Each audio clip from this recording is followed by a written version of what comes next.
अब कुछ और छोटी छोटी प्रॉब्लम्स हैं बच्चों को, वो मैं एक एक सॉल्व कर रहा हूं। पहले PFDD, provision for doubtful debts का ट्रीटमेंट, इसका पहला treatment, if debtors are good, अगर डेटर्स के आगे गुड लिखा है, डेटर्स या ट्रेड रिसीवेबल्स या अकाउंट रिसीवेबल्स के आगे क्या लिखा है, गुड, जब डेटर्स गुड है तो इसका मतलब ये होता है बेटा कि हमारा पैसा डूबेगा नहीं, हमारा पैसा डूबेगा नहीं।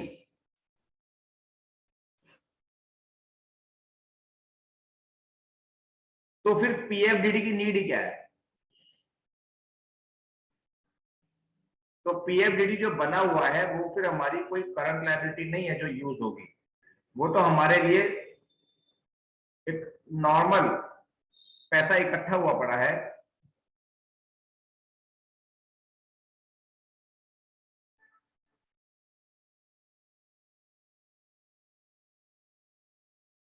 नॉर्मल पैसा इकट्ठा हुआ पड़ा है और वो रिजर्व की तरह ट्रीट होगा। Then PFDD will be treated like general reserve. जैसे हम इसको ट्रीट करते हैं, क्या करते हैं, ऑपरेटिंग एक्टिविटी में नोट 1 के अंदर जो हम कैलकुलेशन करते हैं, ठीक है ना, वहीं पर ये प्लस हो जाएगा। ट्रांसफर टू PFDD क्या लिखा जाएगा, ट्रांसफर टू रिजर्व लिखते थे ना, तो यहाँ पर ट्रांसफर टू PFDD लिखा जाएगा, बस इतना फर्क है। ये तो हो गया PFDD का ट्रीटमेंट 1। अल्टरनेटिव 2, ये है अल्टरनेटिव, दो ट्रीटमेंट नहीं है, या तो ये यूज होगा या ये यूज होगा। अगर डेटर्स के आगे कुछ मेंशन ना हो,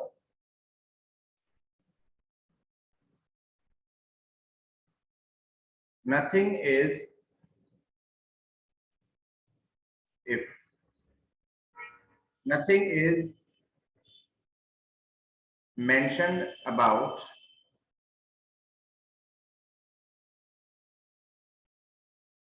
debtors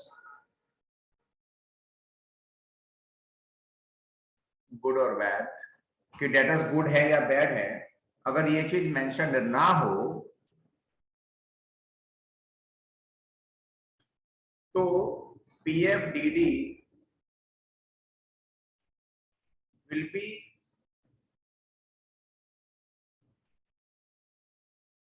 treated as normal current liability, यानी कि करंट लायबिलिटी का अगर इंक्रीज इन करंट लायबिलिटी या decrease in current liability use करते हैं, वहीं पर ये यूज होगा बेटा।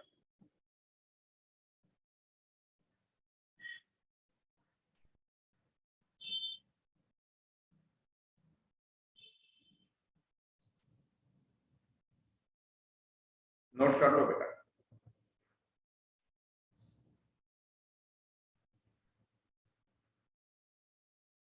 प्रॉपर नोट कर लिया हो, समझ में आ गया हो तो ही हैंड रेज करना।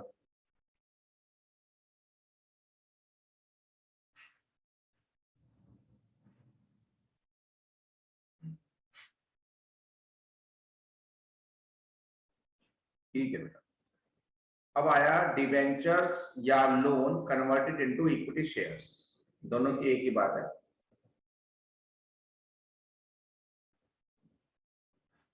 अब बैलेंस शीट में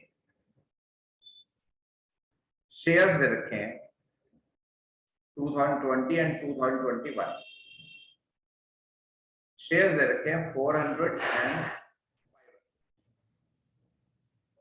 डिवेंचर्स दे रखे हैं 100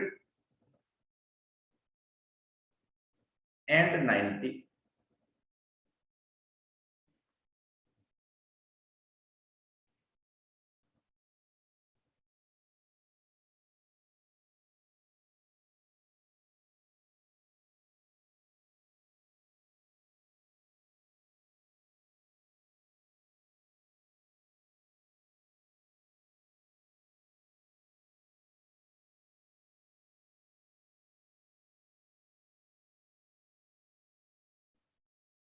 तो अब दिखने में तो ये लगता है कि सिंपली शेयर्स 400 से 500 हुए, इसका मतलब शेयर्स हमने इशू किए हैं, 100 रुपए के शेयर्स इशू किए हैं, प्रोसीड हो गया, पैसा आ गया। और डिबेंचर्स 100 से 90 हुए, इसका मतलब 10 रुपए के डिबेंचर का रिडम्पशन हुआ है। अगर नॉर्मली कोई एडजस्टमेंट ना हो तो यही मानते हैं, लेकिन अगर इसके ऊपर एडजस्टमेंट दे रखी है कि debentures of ₹10 were converted into shares, कि 10 रुपए के डिबेंचर शेयर में कन्वर्ट हुए हैं, इसका मतलब ये डिबेंचर जो है, जो 100 से 90 हुआ है, वो कैश में रिडम्पशन नहीं हुआ, कैश में रिडम्पशन नहीं हुआ, ठीक है ना। In this case debentures will not be treated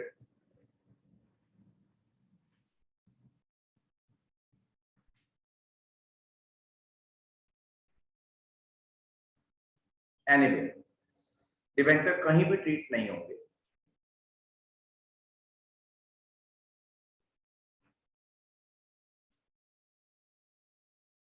and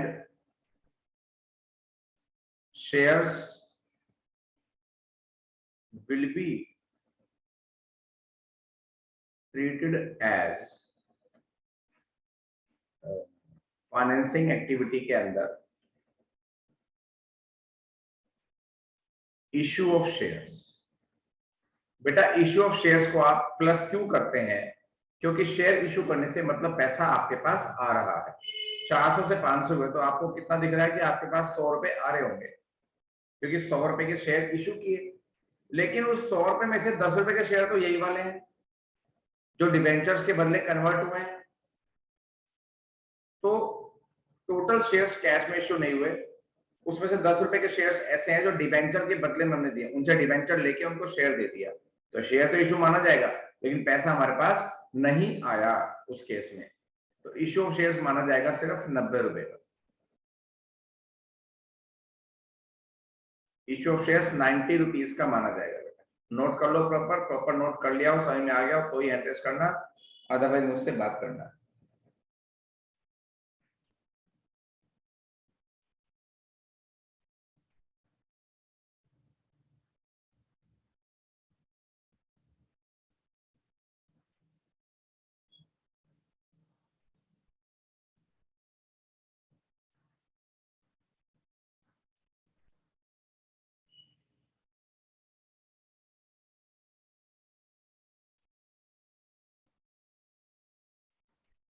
एक बच्चा रहेगा, हो गया, ठीक है। अब अगली प्रॉब्लम है, मैं पहले इसे समझाता हूँ कि बैंक लोन शेयर्स में कन्वर्ट होगा तो क्या होगा। तो डिबेंचर्स की बजाय अगर मैं बैंक लोन लिख दूं तो बात वही की वही है, सेम बात बेटा, सिर्फ स्क्रीनशॉट लेके काम चल जाएगा।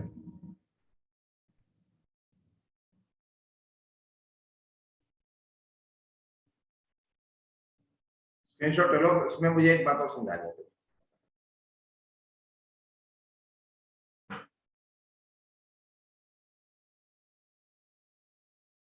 ठीक है, एक बात और समझानी है।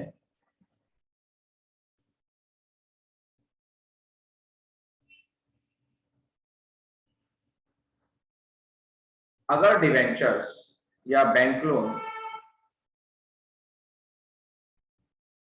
70 रुपए हो गया, लेकिन कन्वर्ट जो है बैंक लोन 10 रुपए ही हुए, यानी कि 100 में से 70 घटा है, 30 घटा है, 70 रह गया, तो जो 10 रुपए का बैंक लोन था उसके बदले तो शेयर इशू हो गए। तो जो बैंक लोन बाकी बचा हुआ है, जो कम हुआ है, कितना कम हुआ है? 20 रुपए कम हुआ है, तो वो आपने रीपेमेंट करी है,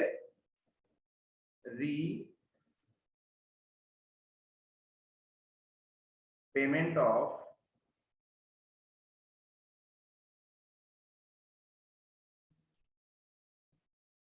दिख तो 30 की रही है, लेकिन 10 का तो कन्वर्जन हुआ है, तो 20 रुपए का बैंक लोन आपने पे किया है, और अगर बैंक लोन की बात डिबेंचर होता तो यहाँ पे लिखते हैं redemption of bank, redemption of debentures. हाँ, ये माइनस में आएगा क्योंकि पैसा जा रहा है। प्रॉपरली नोट करो, एक एक बात नोट करो बेटा, समझ में आ जाए तो ही एनरेज करना। अभी इसमें एक केस और बताऊंगा।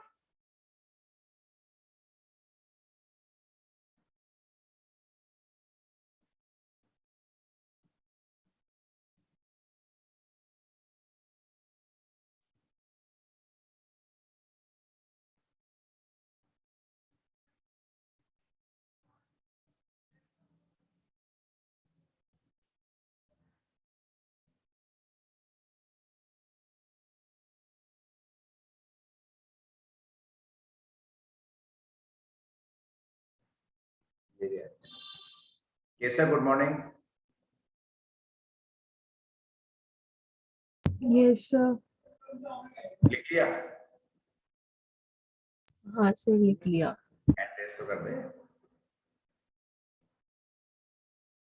ठीक, अब इसमें एक केस और।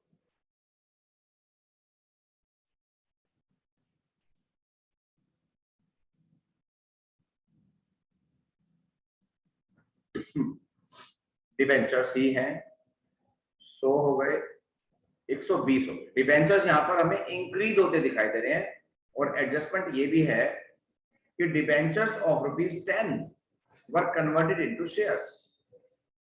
तो शेयर्स का तो वही ट्रीटमेंट है, शेयर्स में कोई चेंज नहीं है। बात आ रही है डिबेंचर्स का हम क्या करेंगे।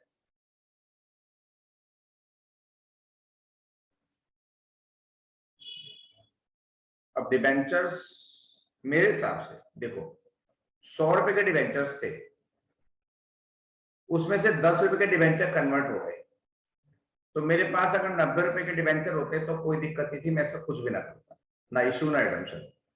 लेकिन डिबेंचर कितने के हैं? 120 के हैं। इसका मतलब 30 रुपए के डिबेंचर इशू हुए हैं इस केस में। तो यहां लिखेंगे हम इशू ऑफ डिबेंचर्स 30 रुपए, लिख लो।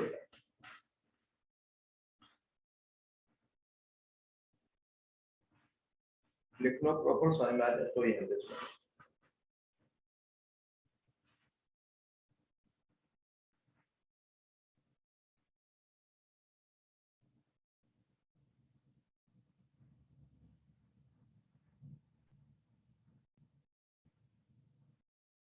ठीक,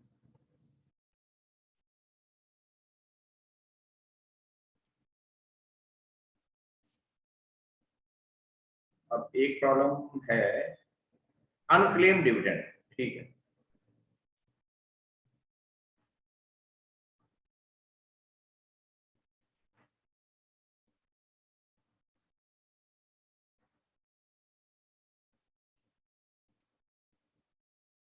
जितना प्रीवियस ईयर का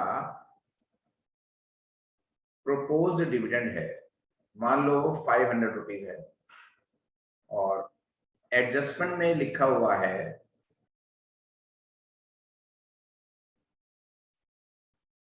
अनक्लेम्ड डिविडेंड, या कहीं भी लिखा है 40 रुपए,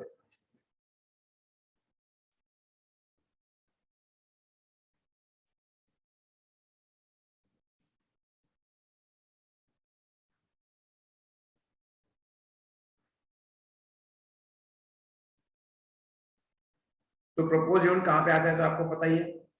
ऑपरेटिंग एक्टिविटी में जब आप लिखते हो प्रपोज्ड डिविडेंड, तो वहां पर तो आप 500 ही लिखोगे, वहां कोई भी कुछ और नहीं आएगा।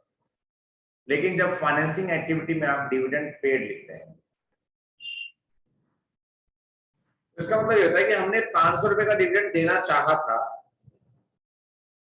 लेकिन उसमें से 40 रुपए का जो हमने चेक भेजा था, बस हमने 500 रुपए का डिविडेंड सबको भेजा, किसी का कुछ किसी का कुछ, लेकिन उसमें से 40 रुपए का चेक वापस आ गया।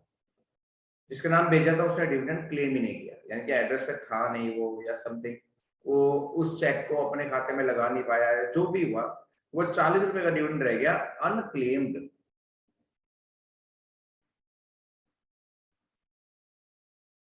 तो जब डिविडेंड पेड की बारी आएगी तो एक्चुअल में 500 रुपए पे नहीं हुए, उसमें 40 रुपए कम पे हुए हैं, तो 460 रुपीज वहां पर आप दिखा।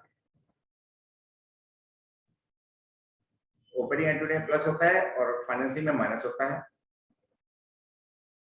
तो इसका अनक्लेम का ये इंपैक्ट पड़ेगा।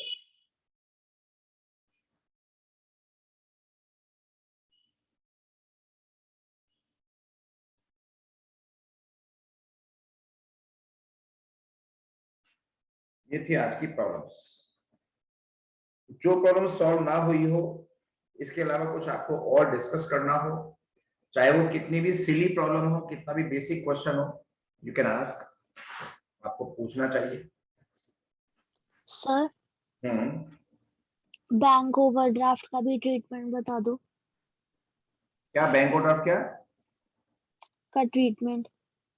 सिंपल है, ये तो फाइनेंसिंग एक्टिविटी में जाएगा और कहीं आता ही नहीं, ये फाइनेंसिंग एक्टिविटी में ही जाएगा और कहीं नहीं आएगा। ये अगर इंक्रीज हो रहा है तो लिखेंगे increase in bank overdraft, decrease हो रहा है तो डिक्रीज इन बैंक ओवरड्राफ्ट, और इंक्रीज हो रहा है तो प्लस होगा फाइनेंसिंग एक्टिविटी के अंदर, और डिक्रीज हो रहा है तो माइनस होगा।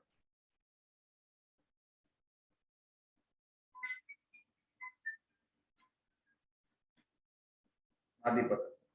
हाँ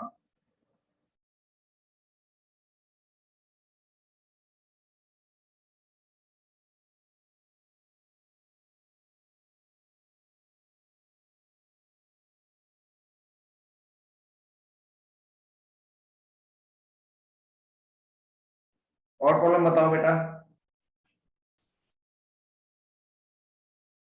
ठीक है, अब हमने इलस्ट्रेशन कौन से नंबर के किए थे? इलस्ट्रेशन 37 टू 50 दिए थे, वैसे तो इनसे बाहर कुछ आनेगा नहीं बोर्ड में। अब हम आपको आज दे रहे हैं क्वेश्चंस, तो याद रखिए मैं तो वो क्वेश्चंस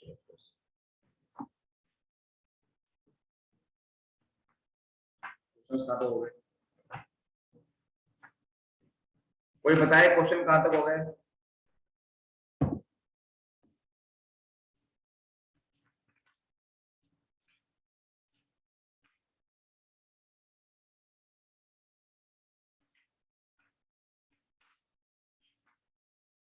कृति बताओ बेटा क्वेश्चंस कहाँ तक हो गए?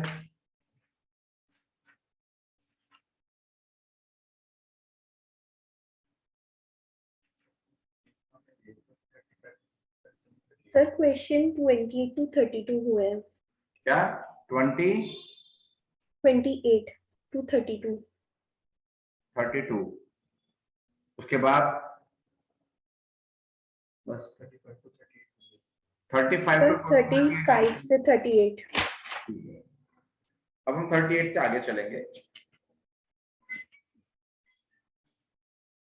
पहुंच गया 12 पे, तो तब दे रिक्शा छोड़ दे, बस आया मैं, रिक्शा छोड़ दे, आ रहा है।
हाँ बेटा, क्वेश्चंस मैं आपको दे रहा हूं।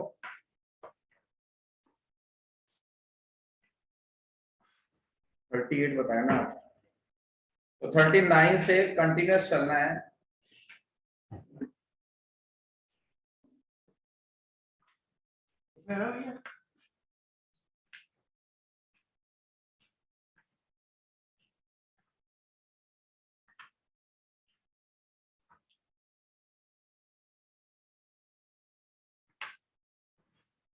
थर्टी नाइन से 53 तक क्वेश्चंस, 39 टू 53, ये क्वेश्चंस आप फिनिश करोगे बेटा। ये आज और कल में फिनिश होंगे, तो हम क्लास लेंगे परसों, ट्यूसडे को क्लास हो जाएगी फिर हमारी। तुम में से कोई और है जो एसडी पब्लिक का हो? शार्डन का कौन कौन है?